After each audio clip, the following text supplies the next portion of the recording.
In most of the X games, you face off with whatever group of Mavericks Sigma manages to put together, but X4 sees the Maverick Hunters at odds with Repliforce, a more militant group of Reploids meant to keep the peace.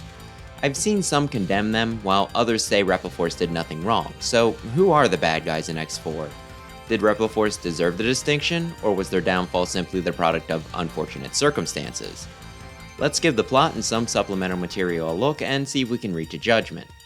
I'll be using in-game dialogue, the Legacy Collections Gallery, original instruction booklet, Maverick Hunters Field Guide, and the Mega Man Wiki as references. I'm Wes the Explosion, and I'm also on the case. So where did Repliforce even come from? This can be a little hard to pin down since, like most things in the X series, X4 especially, they just kinda show up for Capcom to blow their nose into, then crumple up and toss into the bin, but the instruction booklet gives us a basic understanding. The chart contains several mentions of V3 and a few V4s, which I'm guessing means version, and also probably indicates around what game the events are taking place during. Anyway, Cain Labs seemed to be pretty happy with the Maverick Hunters and how effective they were at keeping the Maverick virus at bay, so Repliforce seems to have been made to follow up this success. The directives are listed as making up for Sigma and Doppler going Maverick, continuing Reploid development, which is probably where Colonel and Iris came from, and just in general, complement what the Hunters already have going. When evaluated 6 months later, it's noted that not only are the Hunters having trouble keeping up with the growing Maverick activities, Repliforce wasn't doing a lot to help but was seen as a potential danger themselves. Their further plans have it looking like they want to replace Repliforce while simultaneously pouring more resources into the Hunters, particularly X and Zero's units. Because of course that's their solution. You people couldn't wipe your ass without those two. Pathetic. To go back to Repliforce though, it's not a whole lot to go off of, which is why that was more me just reading the memo rather than summarizing it. It doesn't say how Repliforce failed, or more significantly, why they might be considered a threat, but at least it gives us a starting point. With all that in mind, we can start X4, with Repliforce's leader, General, meeting with Sigma. Sigma tries to get him to turn against the Maverick Hunters, saying they care more about the humans than their fellow Reploids, and that they could be next. General doesn't want to start any trouble and refuses, and Sigma ominously says that he'll soon change his mind, evil laughing out of the room. This could be considered damning. Sigma is the most wanted man in the world. Think of all the most notorious figures from history, be it recent or a while ago. Meeting with such a person without trying to kill, capture, or at least report that they're up to something could constitute treason to some. On the other hand, it is Sigma. That's just an inconvenience to the guy. He body hops constantly, so while General probably should have told somebody about his one-on-one, that's really all he could be expected to do. And while the Cain Labs memo might have been a private document, I imagine there was a good chance that the General and other members might have had an inkling that Repliforce was on the chopping block. He was in a pretty precarious position, so he might have heard Sigma out just to sound out his options, but refused to succumb to the temptation of turning against the Hunters and humanity before they could turn on them. While not a great look, at the same time, I think we can give General the benefit of the doubt in this case. That brings us to the game proper, with your character of choice being alerted to an attack on Sky Lagoon, a flying city, with Repliforce being the likely culprits.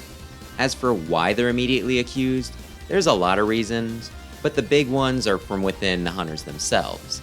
The one actually causing the attack was Magma Dragoon, a Maverick Hunter, and the large mechanoloid Eregion that he was given to help. Eregion smashed up the city while Dragoon sabotaged the power core, causing it to come crashing down, smashing one city into another and killing an obscene amount of people in the process. With the Hunters being considered the good organization, of course a member of that is going to hold a lot of trust, so it would be easy for Dragoon to point the finger in Repliforce's direction. And while he doesn't appear to X until after the Sky Lagoon incident, Double did infiltrate the Hunters under Sigma's orders.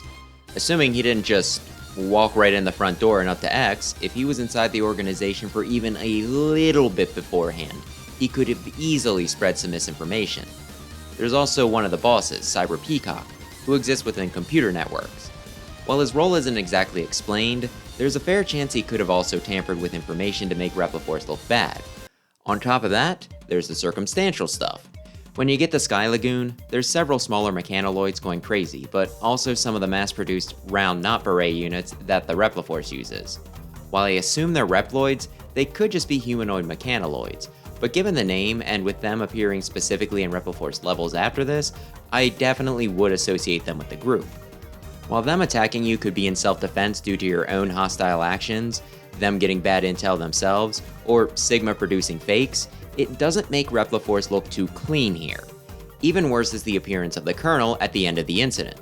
From what I can gather, Eregion kidnaps Iris, which draws Colonel in to rescue her. When you chase Eregion down, you run into each other, putting a high-ranking member of Repliforce at the scene of a crime that they've been accused of committing. Fortunately, the one to catch them is either Zero, who's friends with Colonel, or X, who will take any excuse not to fight, and both are willing to give them the benefit of the doubt, just very reasonably asking them to disarm and come in for questioning so that they can clear things up. Unfortunately, Colonel is not so reasonable and refuses, saying that he and his men would rather be labeled as Mavericks and destroyed than disarm and show weakness. Like with the Sigma meeting, there are two ways you can look at this. The first is that Colonel caused a massive war, all for the sake of pride, and essentially sentenced himself and all his men to death. The second would be to once again assume that Repliforce knew they were on their way out, and rather than turn themselves in, defenseless, and possibly be executed due to hearsay, Colonel thought the better option was to retreat and shore up their forces in case the Maverick Hunters did come for them. The General backs his play, declaring an independent nation for Reploids, and begins work on the final weapon, a giant space laser. At this point, it really was their only option. They refused to bow down to the current government, which is another thing that's never really explained, but given General's line of, "We have all been wrongfully judged as Mavericks by the humans," we can take a guess at who's in charge of it, and seceding to form your own nation does require some means of defending said nation. Still though, you can understand everybody else's unease, Repliforce being asked to explain themselves and them refusing, and despite General insisting that he has no hostility towards the humans, at the same time, if you think someone's a terrorist, they say they're not, pull out a gun and keep it aimed at your head because they say they don't want you sucker punching them, that's not a comfortable position to be in. And thus the Great Repliforce War happens. When you choose Magma Dragoon's stage, it states that he betrayed the irregular hunters, and whether this means that they know what he did or if they just think he went AWOL, when you square off against him, he confesses to everything, so you start to see the big picture pretty quickly. At this point though, I suppose it's too late for apologies and de-escalation, so the conflict continues, and that might have even been the way the higher-ups wanted it. The memo tells us that they wanted to replace Repliforce, and whether this meant the scrapyard, transferring members to still functioning organizations, decommissioning them for civilian life, a whole lot of severance pay, or some combination of those options, we don't know. But you know what solution would work? Labeling them all Maverick and then having the Hunters destroy the lot of them. If they were the ones that crashed Sky Lagoon, you get rid of a dangerous element. And if they didn't, you don't have to deal with the paperwork for all the stuff I just said. Cruel, yes, but I get the slight impression in the X series and the full-on one in Zero that human lives are much more heavily prized over those of Reploids, so this decision might not seem as cold to them as it does to you or I.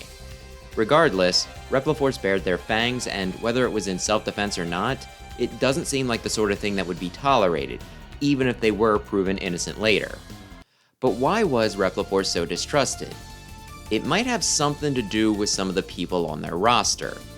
The Colonel is a good and honorable soldier, but his pride led him to making rash and dangerous decisions, most notably not acquiescing to X and Zero's request to come in for questioning.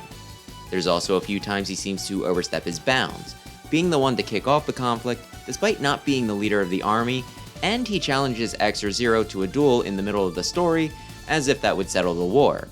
While it could be looked at as a way to stop the conflict early and limit casualties, neither of them should have had the authority to do what he was proposing, so his actions could be seen as problematic. Then there's the General himself, who still shows loyalty to humans but prioritizes Reploids and his own forces over them, and when you confront him over his actions at the end of the game, he takes a "the ends justify the means" stance.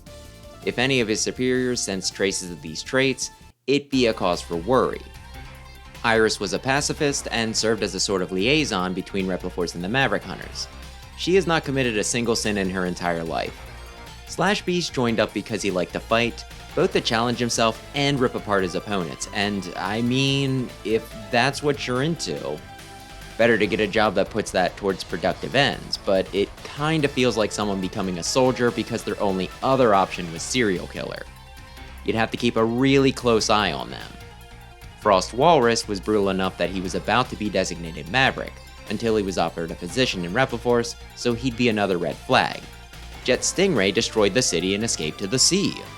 Given that General claimed that they were no threat to the humans unless provoked, this is a pretty bold early move in the war. Some sources claim people died in the attack, others don't mention a body count, but regardless, the way it's described certainly sounds pretty nasty.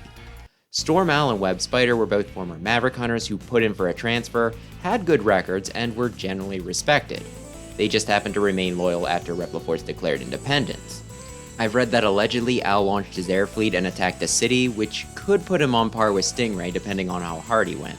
So how good a guy he was is up in the air. Ha! Then there's the two that survive until X5, the first being Spiral Pegasus, whose inexperience and pride was said to cause him to make stupid mistakes on missions, giving him a spotty track record. And Burnt Dino Rex, while pulling Repliforce duty, would hoard weapons on the side, so he was kinda shady. While I wouldn't condemn the whole army due to the actions of a few, most of these members do seem like they would cause anxiety, from the questionable recruitment of known threats like Walrus and Beast, ones acting more on pride than logic like Colonel and Pegasus, and some taking pretty aggressive action during the war, which might have been on display in the past too, like Stingray. The three with the best images were Iris, Owl, and Spider, who all had connections with the Maverick Hunters as well, further reinforcing the notion that that organization was the more trustworthy. While not explicitly stated, I can kind of understand the concern Cain Labs showed over Repliforce.